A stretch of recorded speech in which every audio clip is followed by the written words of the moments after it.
প্রথম টেস্টের দ্বিতীয় দিনের খেলা শেষ। মনে করেছিলাম ভারত হয়তো 100 রানের লিড নেবে, কিন্তু ভারত এটা কি করলো, 175 রানের লিড অলরেডি নিয়েছে ভারত। বন্ধুরা, প্রথম টেস্টের দ্বিতীয় দিনের খেলা শেষে ভারত কিন্তু একেবারেই পুরো হাতের মুঠোয় করে ফেলেছে টেস্ট ম্যাচটা। প্রথম দিনের খেলা শেষে যেটা আমরা মনে করেছিলাম যে ভারত হয়তো আজকে দ্বিতীয় দিনে 100 রান বা 120-130 রানের লিড নিতে পারবে, কিন্তু এটা কি দেখছি, প্রথম ইনিংসে 246 রানের টার্গেটে ভারত কিন্তু 421 রান করে ফেলেছে অলরেডি 7 উইকেটে। ভারত এখনও পর্যন্ত 175 রানের লিড তারা নিয়েছে। জাডেজা ব্যাটিং করছে, জাডেজা আর অক্ষর প্যাটেল, তাদের মধ্যেও কিন্তু 63 রানের একটা পার্টনারশিপ আমরা দিন শেষে দেখতে পেলাম, যেখানে তারা দুজনেই নট আউট। আর কালকে তৃতীয় দিনে এসে কিন্তু ভারত 200 রান তো হয়ে যাবে কনফার্ম, 250 রান বা 300 রান যদি লিড নিতে পারে তাহলে কিন্তু ইনিংসে জিতে যাবে। আজকে যখন খেলাটা শুরু হয়েছিল তখন আশা এটাই করেছিলাম যে জয়সওয়াল হয়তো একটা সেঞ্চুরি করতে পারবে, কিন্তু জয়সওয়াল সেঞ্চুরি করতে পারেনি। একটা মাত্র 4 মেরে প্রথম ওভারেই রুটের বলে আউট হয়ে যায়, আর 80 রান করে সে আউট হয়ে যায়।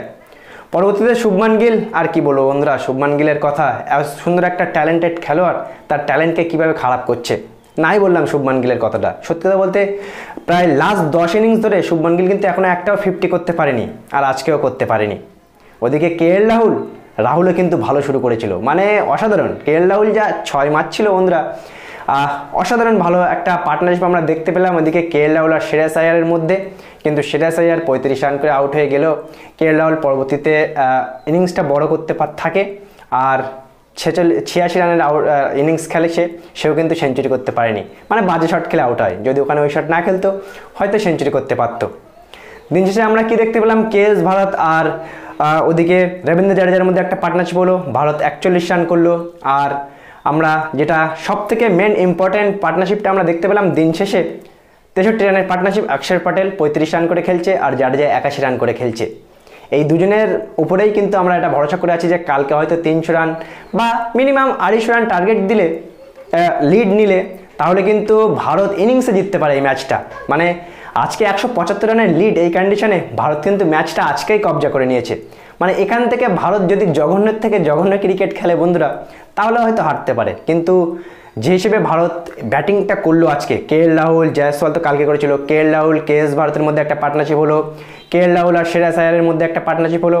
দিন শেষে 63 রানের পার্টনারশিপ আমরা দেখতে পেলাম জাডেজা আর অক্ষর প্যাটেলের মধ্যে, যে পার্টনারশিপটা এখনও দুজনেই নট আউট আছে। কালকে তারা ইনিংসটা নতুনভাবে শুরু করবে। আর এই টেস্ট ম্যাচটা আমরা হারতে পারি না, এই টেস্ট ম্যাচটা আমরা ইনিংসে জিতবো। বন্ধুরা, পুরোপুরি ভরসা, ভারত যে হিসেবে ব্যাটিংটা করলো 175 রানের লিড নিয়েছে।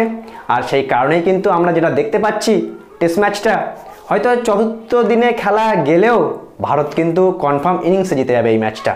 ইনিংসে না জিতলেও, ইংল্যান্ড যদি দ্বিতীয় ইনিংসে ভালো খেলেও, ইনিংসে না জিতলেও ভারত কিন্তু এই টেস্ট ম্যাচটা হারতে পারে না, যেখানে 175 রানের লিড অলরেডি ভারত নিয়েছে। আর লিডটা হয়তো 250 বা 300 হতে পারে যদি জাডেজা আর অক্ষর প্যাটেল কালকে প্রথম সেশনটা ভালোভাবে খেলে। দেখা যাক ভারত কত রানের লিড নেয় আর ইংল্যান্ডকে ইনিংসে হারাতে পারে কিনা।